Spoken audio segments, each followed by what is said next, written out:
The idea of there physically being some sort of secret knowledge, as in a noun, came about after men realized what efforts, as in a verb, are necessary to discover same. In other words, once it became obvious that to getting where you had to walk there, men came up with the concept of destinations. Not that far removed, by the way, from their slapping of the notion of the mind onto the brain. One man cried, "My God, I'm coming apart." "Don't you wish," replied life. Obviously not your run-of-the-mill man or life. The final two entries in the musical competition were one entitled, "It's the Singer, Not the Song," and the other, "It's the Song, Not the Singer." And after lengthy, indecisive debate, it was decided that the winner would be determined on the basis of a 7-year world war.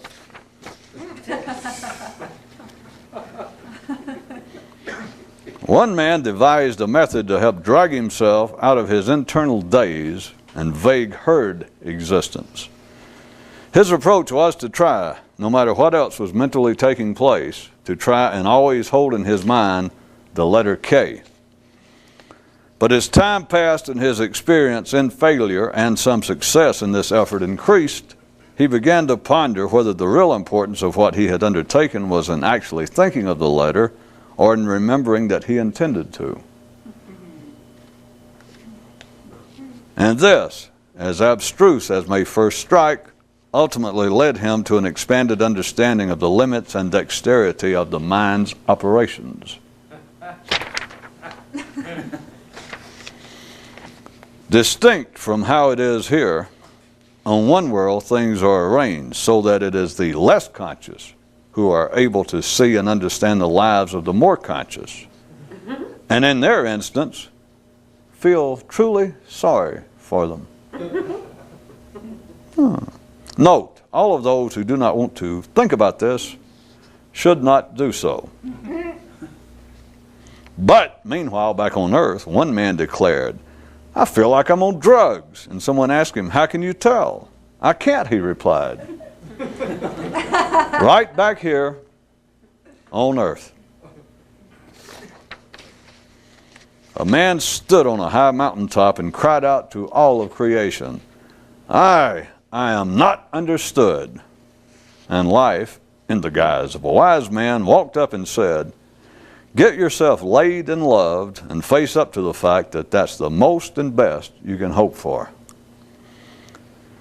Upon later reflection, the man was thankful that at least the admonition said, "the most and best you can hope for." There is a myth which says that after one man died and went to the big house, the first thing he did was ask the big guy why hormones had picked up such a bad rep back on earth. And the big guy just chuckled and walked away, shaking his head. Once upon a time was a man who, after long and deep reflection, said to himself, "What if I go to all the trouble to die and it doesn't turn out to be worthwhile?"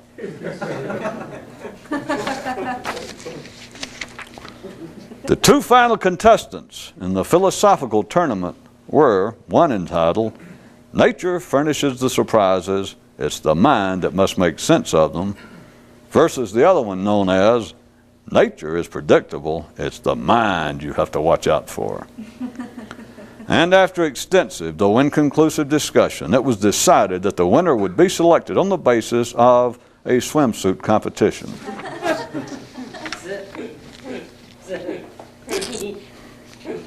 Men turn their eyes from the sun and brusque reality on the same reason that they search for intelligence in their leaders. A boy in a merry-go-round said to his father, "I don't want the ride to ever end." "Then don't look for the end," he was told. At another level, by the way, should one ever exist, the treatment for any psychological ill will be glasses. "I don't see too well," said one man. "Good boy," said life. And one man told the train, "I can wait this out as long as you can."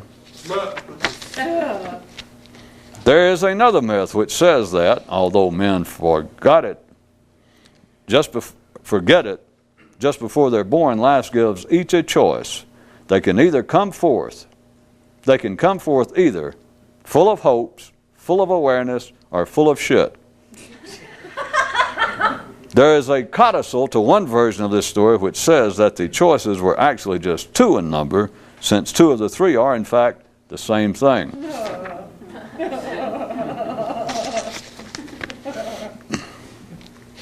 One man so advised his son, "Lest you let your sarcasm become undeservedly ecumenical, remember that all passions have their limits, such as, while you can give vent to your insouciant sentiments via such an expression as, 'Who gives a rat's ass?'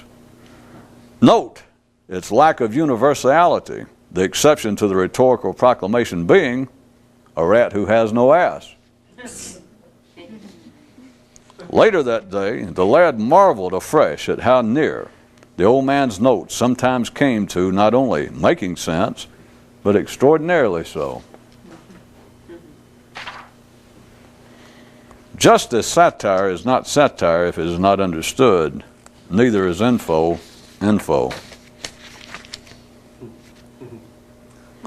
Legend tells of one world in which a creature who learned the secret told everybody what it was, and the place fell apart. Aren't you glad that's just a legend? Though coevally, aren't you sad that it must thus be? For fish to believe in immortality and freedom of will would require their presumption that they can outlive water. A landlubber lucubrated.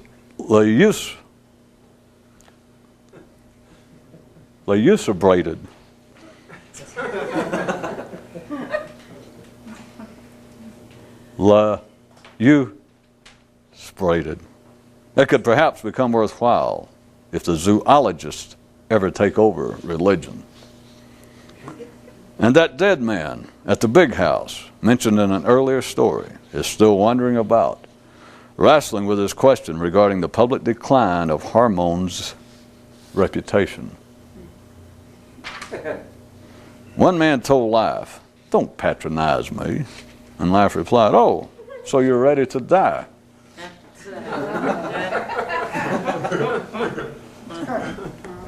In fact, there simply aren't that many sane people who see much funny about life, which seems to be why it's fallen on me to present such humorous scenes. Oh, and one more fact. What the hell was all that bullshit just then about it's fallen on me to present blah, blah, blah? There is a difference between being conscious and knowing all about being conscious. A distinction missed most by those who know all about it. Question: how can you tell that someone doesn't fully understand what they know? That's correct. They continue to talk and talk and talk about it. Is this why you seldom see this mentioned in brochures for mystical schools? Is this why what?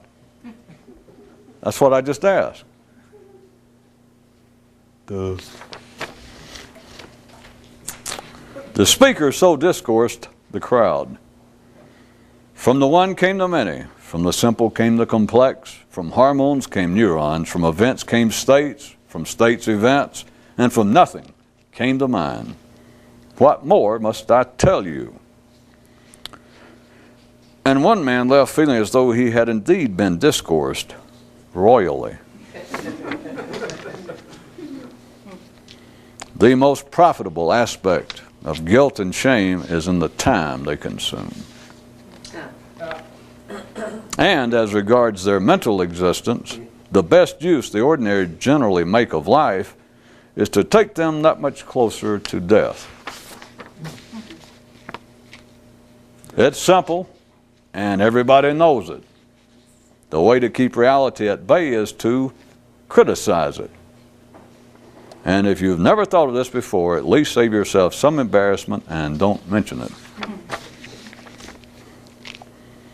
One man said, "God, but I seem to feel dizzier and dizzier all the time." And a friend replied, "Well, no wonder. Look where you spend your life." Regardless of the standard view of meteorology, there is a fog available to man which is inexhaustible, not to mention circular.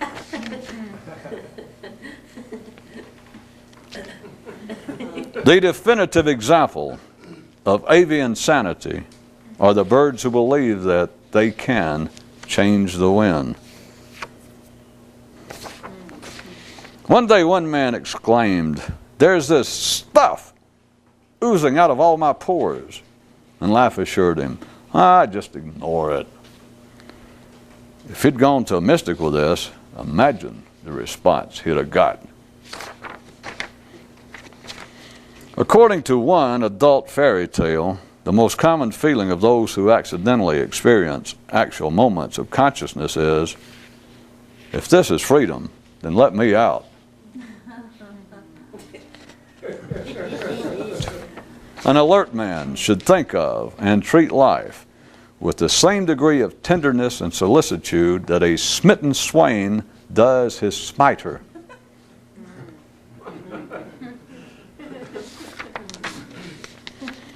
In one ancient record, mysticism is defined as a bloodless lobotomy unaffecting mental faculties. And as always, if you don't like it, don't think about it. And finally, compared to artists, the more awakened cannot take on a patron, for in their mind they find one already demanding a pernicious servility.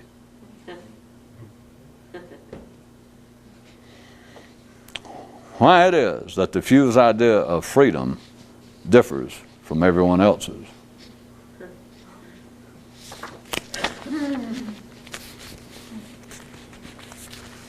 More things I bet no one's ever pondered. All right, I know they haven't. And although it may sound like I'm talking about one thing, you know better. Throughout history, and up until today, those in the arts, those of the arts that make an impact on history from any ordinary view, are, without exception, have been and are benefit of a patron. This is no secret thus far, but you can see it as being a non-artistic rule rather than thinking of the numbers of cases that you know that. But as everyone knows, all the way from Mozart's in music to Leonardo's in painting,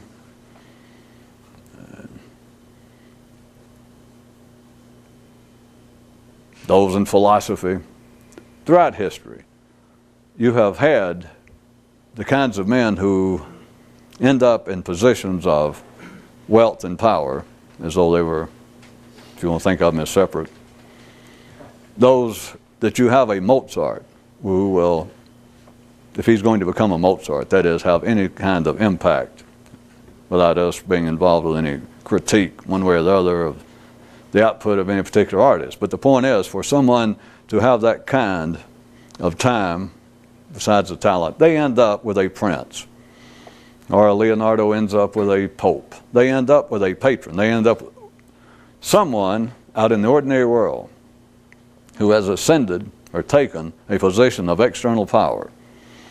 It is, and it still goes on today, although it's normally now under less publicly visible specific connections between one artist and one patron, although that still goes on. But now you have grants, you have all sorts of living stipends and awards given from foundations and etc. But you still have the arrangement of artists based upon the fact that life still makes men collectively look at the arts as being worthy of some collective support, some public support. Whew. You have always had a Leonardo with a pope, with a patron, and a Mozart with a patron, or a Bach. Some person who has a physical, ground level position of authority. It could have been a general, it could be someone who seized political power, it could be someone who had inherited the wealth of the land in a certain area and has a hereditary title now of prince or baron or whatnot, and he has enough people subservient to him on a fiscal basis that he has that sort of power. Almost without exception, also, people in such positions, given just a general, damn near middle class, middle of the parade wiring, they will, at least by middle age, have a kind of non-understood realization that it was not their intelligence, surprise, surprise, that put them in their position. Them having either seized it by the end of a gun barrel or at the end of their family tree. That they either inherited the title and the wealth and the position, or else they seized it through force. And so, if they have any sort of anything resembling ordinary intelligence, their hormones begin to run down, they hit middle age, and it seems as though they just almost as a rule they'll go, also understanding that they've got no talent. That even their most loyal ass kisser has to finally, when he keeps painting, keeps drawing, it just seems to come, or he plays music. And for years and years, everybody in court goes, oh, my, my, my. And he finally realized everybody's got their ears stuffed full of little corn shucks. That we're assuming, again, that the man or woman is sane enough that they finally come to the stage that they realize, I cannot draw, I cannot paint, I cannot write poetry that makes any sense, I cannot write music. And it seems to be, if you wanted to use psychological terminology, which I don't know why you would, but when I brought it up, it strikes me as there now is a clinical classification. I don't know the technical name, but they are now, in popular parlance, they're calling it, whatever the hell it is.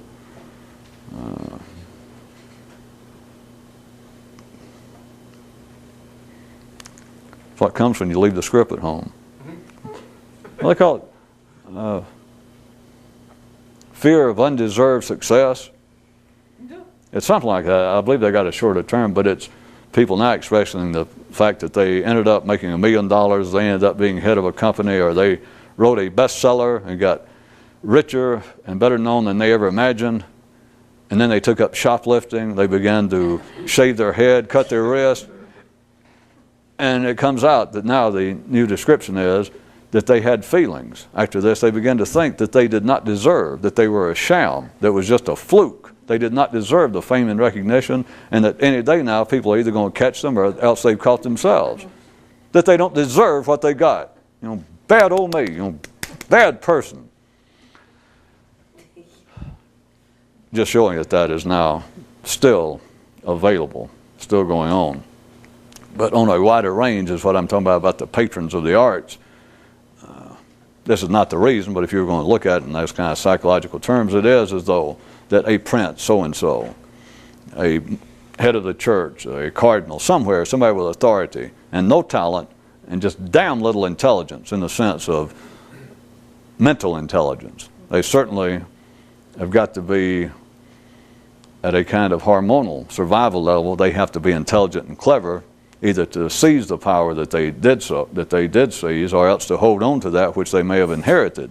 So there's no doubt that they've got to have a kind of Joseph Stalin intelligence to smile and wave at crowds and not hesitate to, and know when to, kill off just limitless numbers of people that they might oppose me. I don't like their looks. There are too many of them. Kill half of them. They've got to have that kind of intelligence. But the patrons of the arts, they see it as that they have sort of merged with a Mozart. That if it were not for my money, were it not for my patronage, were it not for my solicitude, were it not for my generosity with Herr Mozart, he would not be where he is today. And it's very common, of course. People know everybody, even artists. On a good day, they understand what's what in the ordinary world. And so a Mozart has to periodically, when a prince says something like, damn near my son, my little Mozart, and he says something maybe not crude enough, but just what I did about, I'm so happy I could have been of service to you. I'm so happy that I came along when you were in such dire straits. I'm so happy that I had the privilege of being able to help you to where you are now. And any good Mozart, he knows what's going on. He has to go, oh yes, thank you, thank you, sir. At least in front of somebody. It has never been noted out of all of this, and that's not an attack on it, that's simply the way it is, and it is a rule. It's just always been true. From all sorts of views, by the way. You could also look at it as those who seem to have been born, or those who are born with who are apparently born with talent. The Mozarts seem to have consistent difficulty in making a living. The more talented one appears to be at the ordinary level, the more difficult it seems to be for them to hold down a 9-to-5er. For them to pay their bills. They end up with somebody not only having to give them money for their bills, but normally pay them for them, remind them that, once a month, you owe something on your ox cart notes are due every month. Your carriage note. That's still not the reason, but I just want you to understand, this is a rule. It is still going on. Just normally speaking, unless it is the most popular of arts. Today you'd call it, I guess, rock and roll would be the most obvious one. It has to be something that has an immediacy, an immediate appeal to a large number of people. So we can call it popular music if you want to. But other than those kinds of examples, and there's always been little bits, like maybe a Charles Dickens within the framework of the literary world in general. If it was someone like a Dickens who was making a living week to week by publishing the stories that are now taken as his books, that they were installments, that he was making a living on the spot, that he could do something. He could write out chapter 2 of Oliver Twist, and people would go buy the newspaper in which it was published and pay money right then, and the paper pay him. That's what I mean by popular. It's not my criticism of the art, whatever it is. But other than that, and it's always been limited, other than that, artists, as a rule, cannot make a living off the public. They need a patron. The arts would not have survived from one level had it not been for patronage of those with plenty of extra funds available. What I told you that no one has ever considered is this. From one quite real valid view, what is the ultimate in art? Mysticism. In the full sense of the word. Why has there never been patronage of the mystical arts? I'm not talking about the occult arts and some king hiring a astrologer. I'm talking about the real, those attempting to explore in themselves and to expand consciousness, to become.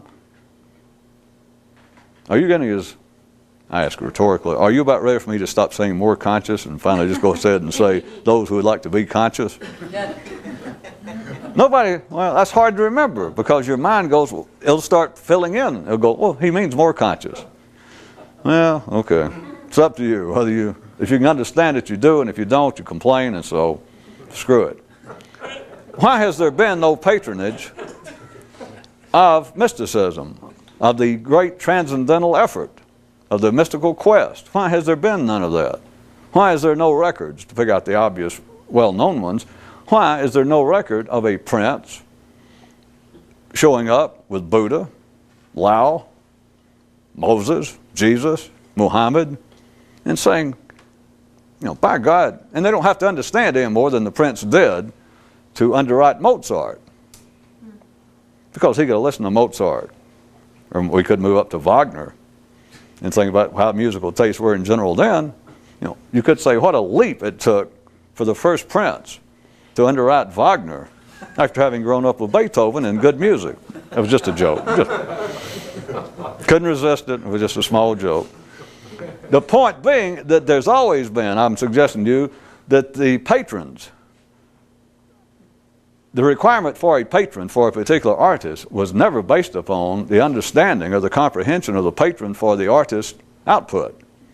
So it did not mean that the prince, who for a long period of time, for half of his life, let's say, underwrote a Buxtehude or a Bach or a Mozart, it doesn't mean that he did it on the basis of that he heard Mozart's music and went, oh my God, shh, write that man a blank check and tell him to come over here. It's not that. So what I'm trying to tell you is it does not require any sort of understanding in the sense of real appreciation, but any understanding of what is going on. So therefore you cannot immediately dismiss out of hand my question of why has there been no record of attempted, or patronage, before we get to attempted, but no record of patronage with those in the transcendental arts. Why is it? Does everybody want to think about it a second?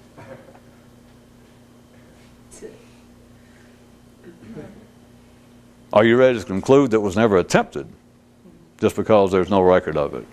Are you ready to immediately jump to the conclusion that, well, you obviously, if you're as well read as I am, God, tell me you are. 2 jokes in one night, and both of them like Dumbo being shot with a tranquilizer gun. Get up, boy, get up. Got 4 legs.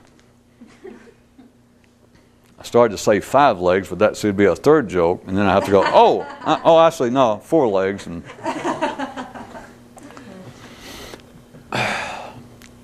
you've got to know that there is no record. There is no part of the official canons of any of those major religions I was speaking of. There is no official history of someone coming to Jesus and saying, boy, I really like what I've been hearing about you, and I've heard what you said. And in fact, come over here and you stay with me, and you don't have to get out there and ride asses up and down the highway and go to people's houses begging. Come on, hey, come over here, and I'll become your patron. We all know that there are no official records of that. But my intermediate question was, are you therefore ready to immediately conclude that it never happened? Can you imagine it? I mean, it's not impossible to imagine it, that someone go. Again, not necessarily understanding, but just a guy. Some guy hanging around there and among the Jewish population of the time, some guy that's racked up some money, or whoever's taken over, whoever was the straw boss under the Romans of the time, some guy with power, some guy with money. And as I said, as always, their intelligence normally falls somewhere within the classification of a pinhead.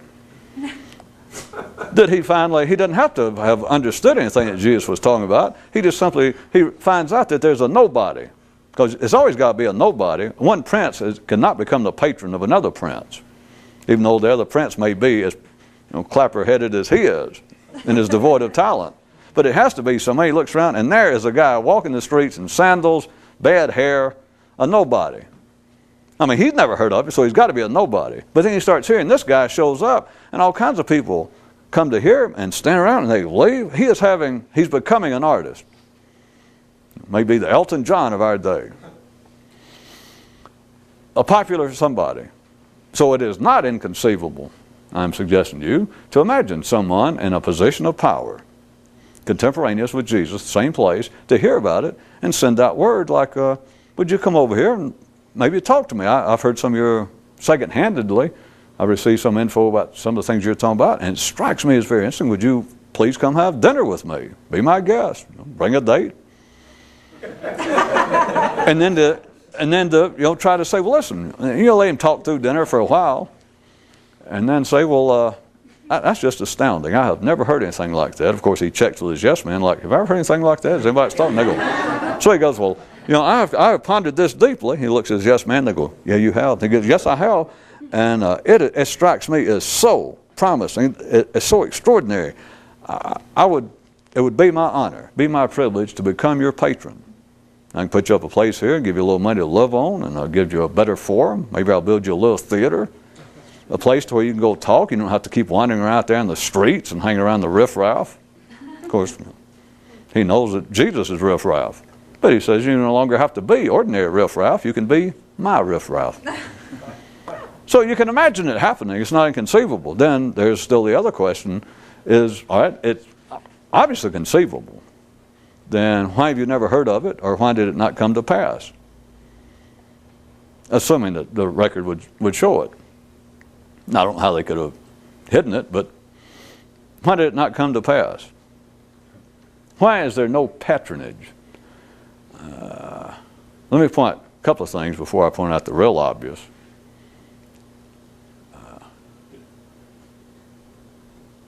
One is, as opposed to artists, those struggling, the more alert, the more awakened, those that have actually done a little something with it, cannot afford a patron or receive, are not involved with patronage. And it's for a simple reason, one of them, but the simple one I gave in the news item was, for in their own mind, they already find that which is demanding of pernicious servility. Is it doing better now? That those involved with this cannot afford or do not get involved with patronage because in their own mind.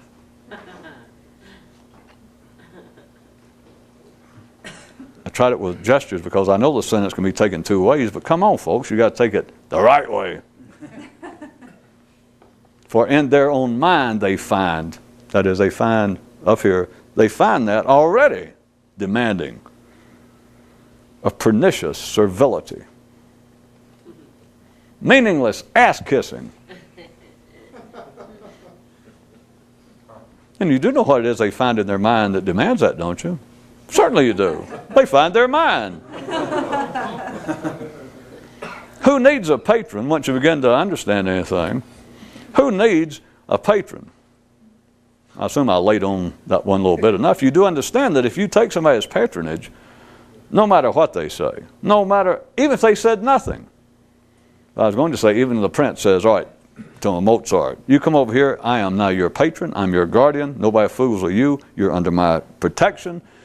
Here you can have this wing of the castle, you can have the rooms 114 to 122 for you and your family.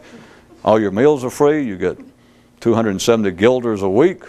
You know, the only thing I ask is, like, once a week, would you, I started to say just play, but could you maybe write us a small little piece to perform to me and my friends on Saturday afternoon? Could you do that? And it sounds harmless enough because you assume Mozart, the output, since I chose him, his output anyway, Jesus, he can go to the bathroom. You know, while he's in there, instead of reading a magazine, he comes out with a new sonata. So it doesn't seem like a big deal, so surely, Mozart go, well, sure, I'll do that. And the prince says, well, good. And he says, oh, and maybe on my wife's birthday, could you write like a longer piece? Mozart says, okay. He said, oh, and by the way, anytime you appear, if you go out of town, would you take this little placard that says, Amadeus Wolfgang Mozart as patronized by Prince so-and-so. Would you just sit up next to the piano? Some other guy says, okay. All right. You understand? You've got to do something except for this. What I was going to point out, those of you that are getting good, even if the prince did not enumerate what the tit for tat, you all know that even if the prince says, come and let me be your patron, let me take the burdens of everyday existence off of you so that you can create this unbelievable, extraordinary art that is Mozartian. I ask for nothing except that you continue to give this beauty to the world. That's all. And he says another word.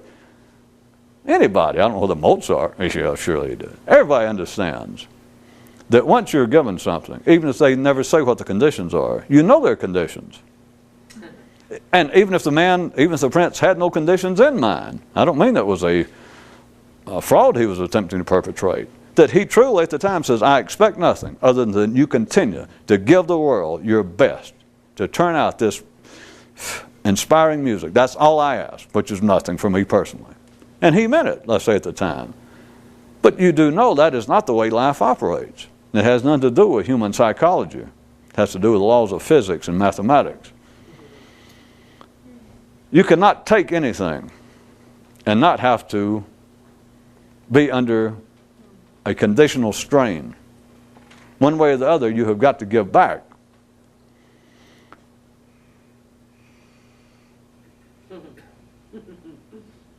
another news item tonight that says the more alert would think of and treat life with the same sort of tenderness, care, and solicitude that a smitten swain would his smiter. That a smitten, a dazed, enthralled lover, the same sort, a more alert person would give that kind of attitude, that would be the way he would think, to speak. That's the way he would treat life, all of life, with that same degree of solicitude, always trying to be concerned. The same sort that a absolute dumbstruck lover would give to the beloved. I agree with you. I don't find that to be as metaphysically deep, at least metaphysically striking, as the smitten swain would his smiter. But it's a matter of taste, I guess. I mean, it's a matter of whether you agree with me or you got no taste. So. Well, 1 out of 4.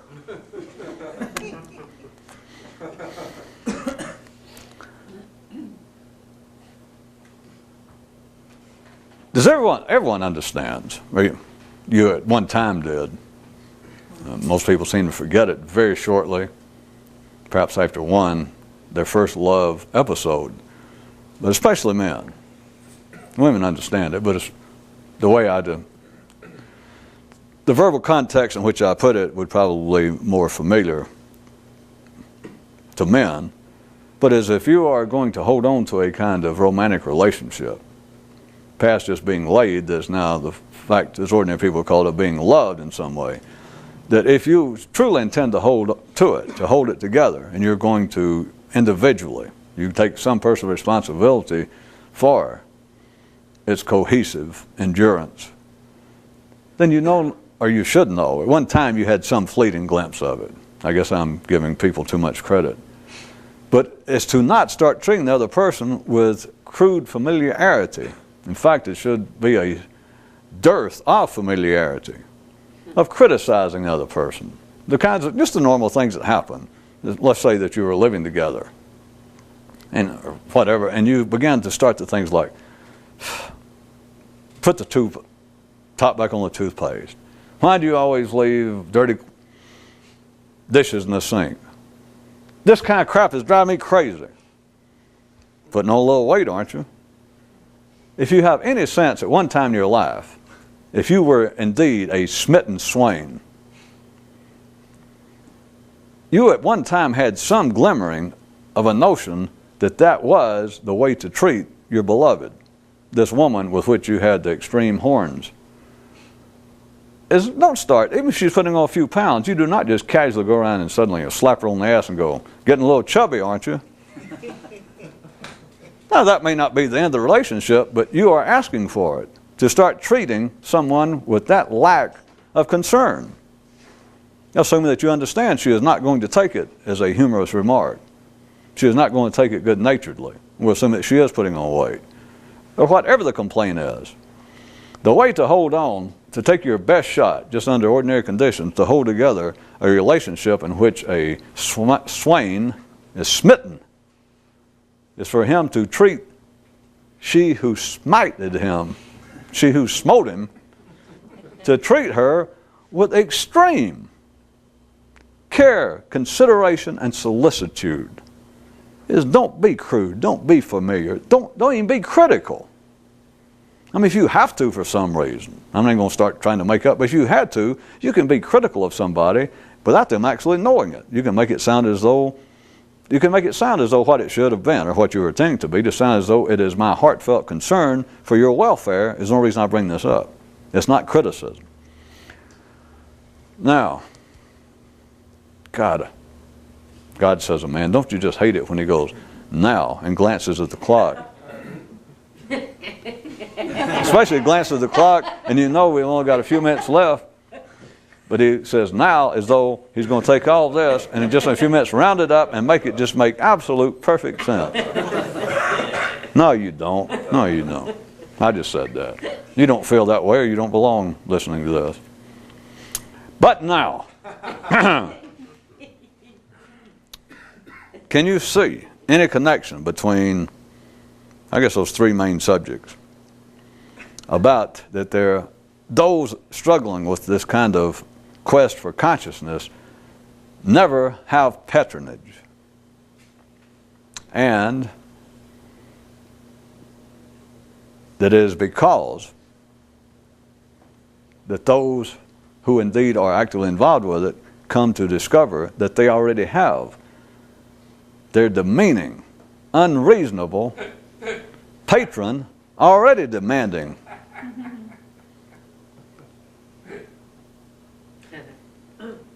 Their subservience, their kowtowing. And it's right here. What the hell does somebody struggling to do this? What the hell does a loud need for someone else to be driving him crazy? That he has to go in and shuffle his feet and say, yes, sir, yes, sir, yeah. Oh, yeah. Who needs that?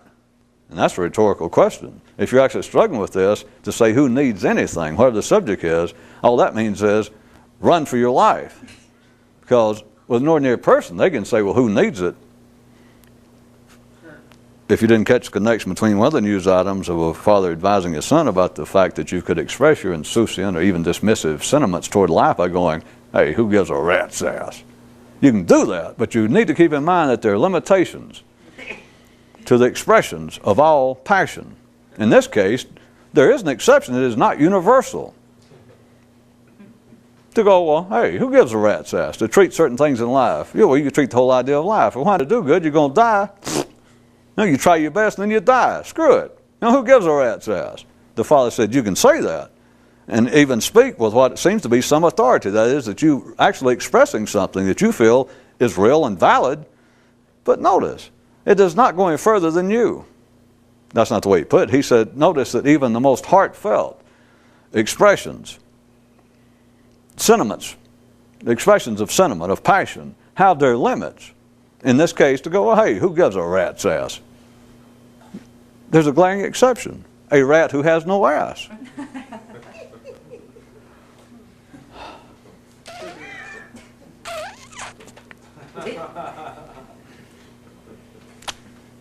You don't see the connection?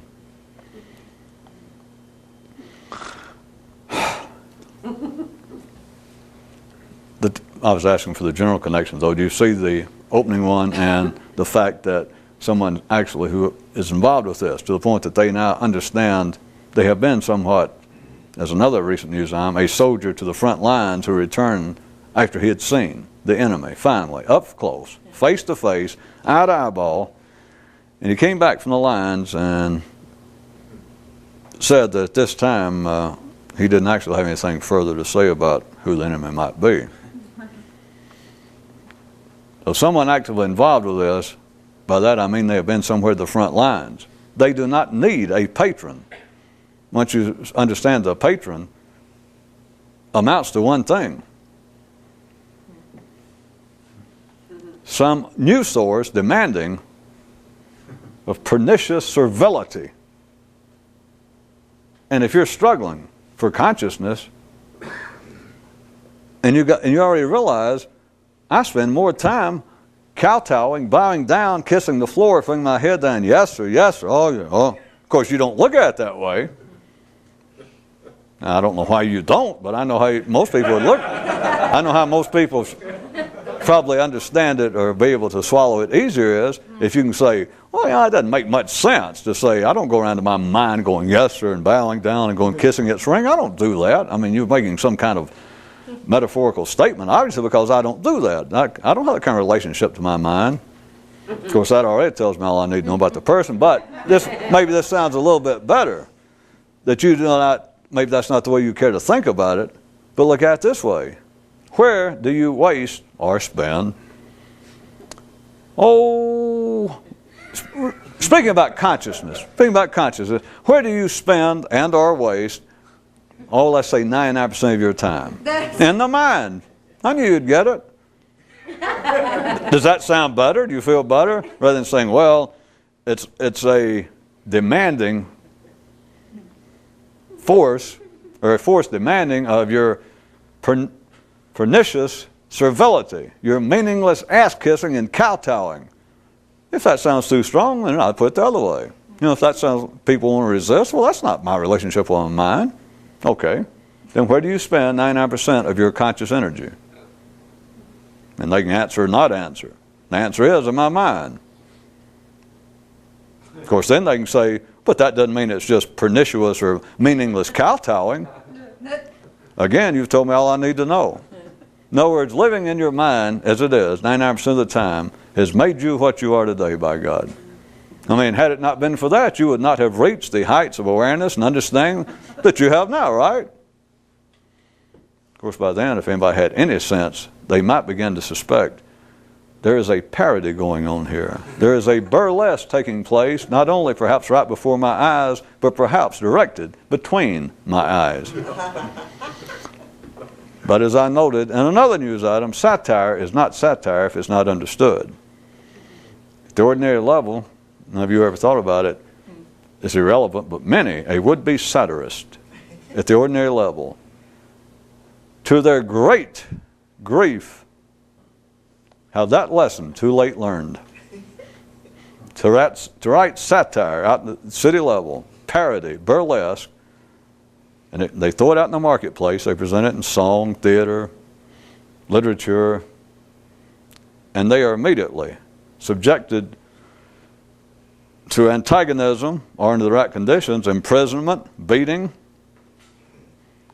on the basis that no one understood, no one took it. At least those to whom it was directed, or those that he thought would be an audience for. You understand, we're laughing at the folly of certain common beliefs.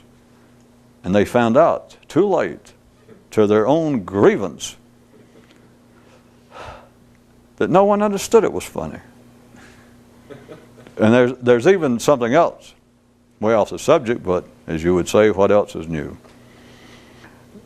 There is a greater potential price to pay by doing satire that's not understood than just direct criticism.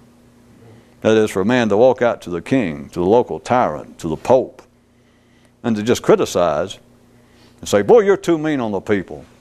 You just because you took power, just because you inherited from your father, just because you end up there, it doesn't mean you're better than we are. It doesn't mean you're smarter than we are. In fact, I don't think you are. I doubt that you are smarter than us. You know, a king, a tyrant, they can stand a little of that.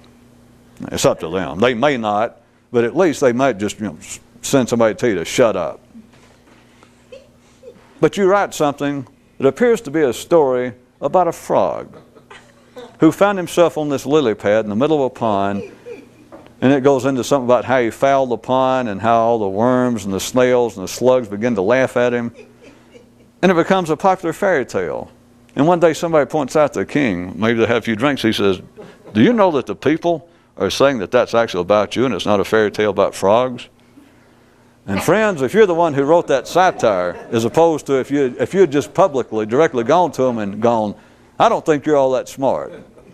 Let us say that the king would have told you, somebody hit that man 3 times with a big stick. You can live through that. But if he catches on, well, I shouldn't say catch on, but you understand. If it comes out that you do it in a parabolic way, which is what satire, of course, and burlesque and parody, that you take something that people are taking seriously. Of course, you can always look at it as being them, because who takes anything more seriously than themselves? But satire not understood is not satire. And it can be extremely dangerous. I'll leave it to you to figure out why, as opposed to just criticism. You remember where we were?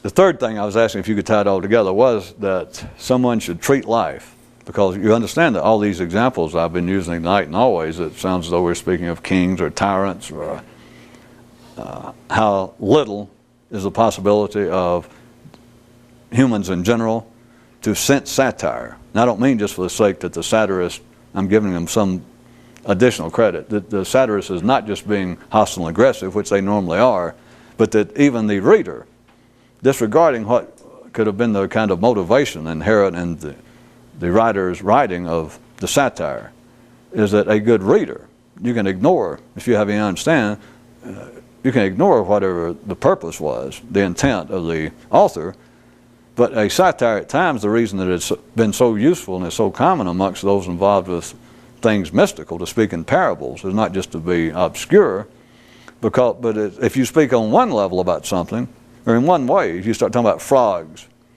and all the kinds of crap I pull out about trains and this and that, of course then if you do it enough, the parables become everyday reality, and then you're done for. Then you have to change. But at any rate, if you can understand it, if you begin to have your own understanding of how the human mind operates and the dynamics and the purpose of language therein, then why parables, metaphors, have been the constant currency of those involved with the struggle for consciousness, is it requires the listener's participation to get anything out of it. Because you hear the story. Once upon a time there was a frog who inherited the center spot on the biggest lily pad in a pond. And you got some ability, that you got some understanding about life on your own. It doesn't matter how smart the author was, but if you heard something like that, and I'm just going to give you credit, people like you should be, that you immediately got some suspicion, however you would think about it. I can't stop here, it's not worth me trying to describe it in detail, but you already, just non-verbally, it's like you internally shift and you understand that you're trying to now listen, not about backyard zoology, not about reptilian hierarchies of power in a pond. You begin to, that you know, even if you don't know what it is, but you begin to, if I was doing it, you'd probably think, well, that means that's like the center of a man's intelligence. That's like his own sense of what his mind is. But it could be all kinds of things. But it requires that you participate some, rather than just passively sit there and take the ideas into your head, even though they may seem interesting or even informative. To use a parable about something else, it requires to some degree, and it may not be that much, but to some degree, if you're going to get anything out of it, of any potential extraordinary nature, it requires that you participate in some way, at least enough to begin to translate frog into at least a man. I mean, that's the obvious one of a fable, is like, well, he's not talking about frogs. Aesop wasn't talking about foxes and grapes. He was talking about, all right, humans. Maybe humans and food, humans and achievement, I don't know. But you got to go that far. And that's just the crudest. So, back to what I was going to say. For you to treat life, for you to think of life, for your attitude toward life, and by that I mean everything that apparently is external to you, and the kinds of examples we use of kings, writers, satire, everything that apparently happens in life, you should treat it with the greatest tenderness. You should not become familiar. You should not be bad-mouthing to yourself life, which is the basis, by the way, of, it comes out at a very crude level, is that if you're going to be truly a religious person, you should not harbor hostility toward your fellow man. Not just be able to stop overtly from a Hindu cursing a Buddhist or a Jew cursing a Muslim, is internally. If you're really going to be religious, whatever the true payoff for being spiritual would be, is that internally you should not be bad-mouthing. You should not be even commenting in a negative way on other people, even if you don't understand it, even if they're of a different religion, even if they oppose your religion, even if they apparently, as Jesus would say, if they art thy enemy. You should keep your hands off of them. Don't think about them. Don't argue with them. Don't return hostility, even internally, to their hostility. They may be giving you overt hostility. Every time they pass your house, they holler, you damn old Jew, you Hindu, you Italian, whoever it is. And you naturally, your own mind just goes, well, you damn Greek, screw you too, or whatever it is. That's where it comes from, is don't do that. They say, well, because God said not to. I'm telling you why. It will destroy you ever understanding life. Another news item, one end of the night, that said it's simple. Everybody knows it, how to do it. They just don't ever think about it. And that is to keep reality at bay. To keep reality out of your life. No way to say, to cut down the possibility of ever becoming conscious. Like it's an accident that could happen to you. But everybody understands unwittingly. Everybody understands how to keep awakening away from you. Keep reality at bay. Simple. Criticize it. That's all it takes. That is not how a smitten swain would treat she who smote him. And you should be not necessarily in love with life. I know it sounds strong at the end of it. But hey, if it wasn't for life, we wouldn't be here. And of course, you could go, well, who gives a rat's ass? But we've been through that. If you have any suspicion, any hope to make something out of life, other than what another news item pointed out, that the ordinary, normally, the best use they make of life is just to get them that much closer to death. God, you look old, and really, you look like you're about death's door. And most people, they're not up to singing, but they think, well, thank God, really? But if you're not into that mode, then you have got to have some feeling for life. It doesn't have to be this kind of, smiley face that, oh boy, I love life. It's not that. But you cannot be critical of life. You cannot be familiar with life. And what I was going to get to, which obviously I won't get to, is take all the thing about patronage. Take all the thing about not becoming familiar to life, because an artist cannot become familiar to his patron. You can't start manhandling your patron. You insult your patron once, twice, or mention his wife's putting on weight. Do that more than once. Mozart's back on the street. He's back in the pool hall. Look at all of that, and of course you knew when I said where I was going to take it. Look at it inside of your own mind, all this taking place, and then look at it as ordinary thinking versus this kind of stuff. The kind of information, the kind of thinking you should do, not just information you get from me or somewhere else, but the way that the intellect can be used. And once you find that, it naturally is solicitous to life. It is naturally non-critical of life. And it naturally also is immune to patronage, because it has no patron. There is nobody to help it. There's nowhere that consciousness, there's nowhere that inchoate, nascent, beginning, consciousness, the germ of consciousness, the germ of being awake. Assume you have it. There is nowhere. There's no church, there's no patron, there is no prince that can nurture that. There is no patronage for it. So why waste your time? There was the answer to me saying, why does it never happen? I started to dwell on it and say, well, we can imagine that Jesus didn't want to put up with somebody telling him what to do, or you can imagine Buddha, somebody that enlightened, to go, even though he could have had a nice place to go and a little salary, and the guy starts saying, well, Buddha, tell me an important thought for the day. and you think, well, a Buddha, he's going to say, later for this shit. Or else, he ain't my kind of Buddha. You can't imagine him putting up that crap. That would be the easy explanation of why you don't ever hear of Moses or somebody having a patron. What if they wanted one? If they thought, damn, I wish I could, quit work and lay around. If they wanted one, too bad. There is none. A would-be mystic, someone more awake, there is no patron. There is no help. But your mind will try and play the same game. Well, it is. But it will play, it's that same relationship of a patron, a would-be patron, demanding pernicious servility. It's already there. And it's that same relationship between what the mind ordinarily thinks and this kind of thing, or what consciousness would be. It's the same sort of relationship. That all get on? Thank you, Jesus.